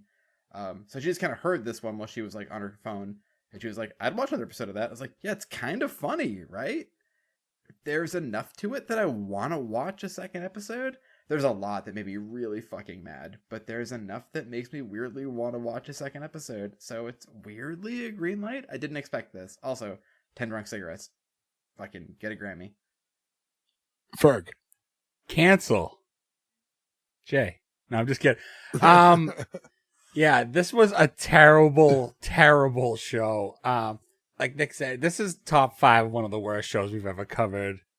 It's no character is likable. I don't want to just keep saying everything Nick said, but he did bring up a good point, is where do you go from there? Because in this pilot, they pretty much wrapped up everything. He was okay with it at the end. So how do you make a whole series about this dude dating his mom? Unless the plot of the series is he's trying to break them up. I can't stand the main character. I can't stand everyone around him gaslighting him into thinking he's wrong when it's clear that they're wrong and they're villains. It's infuriating. This show made Quick Draw look like Tombstone. That's how bad it is. That's the best analogy you've ever made, by the way. That's fucking perfect. So this gets a very hard cancel from me. Fuck this show. Peace. Yeah, I'm going to balance this one out, and I'm going to give it the green light. Fuck is wrong with you guys? Why? So You're there's just a being lot a of things. contrarian at this point. No, I have I don't care what you say. Listen, I'm not going to pretend this is a phenomenal show. It wasn't. There are parts about the dialogue that I think were super corny, but there were things that made me laugh along the way. Also, I love Jonathan Silverman, so like I have a really hard time canceling anything with him in it. But it was just one of those like dumb, easy watch shows too. It was silly. The concept was funny. I just think like, yeah, there was plenty of room for improvement. Sure. And the one thing I will agree with, this is clearly something that would be best suited as a movie than like a series. You know what I mean? Like the story is an easier thing to like kind of turn into, like we said, there was conclusion at the end of the episode. So, but I don't know, there was enough funny stuff along the way that like, I'm into it. I want to see what happens. Like I'm curious enough, right? maybe I wouldn't want to watch all 9, but I'm curious enough to see what happens in the next episode, see where they go from here. So, like, yeah, not to drag it on. I don't know. I can't even explain why I like it, but I like it. So I don't with believe that you. in mind, I don't either. we're leaving you on a tie.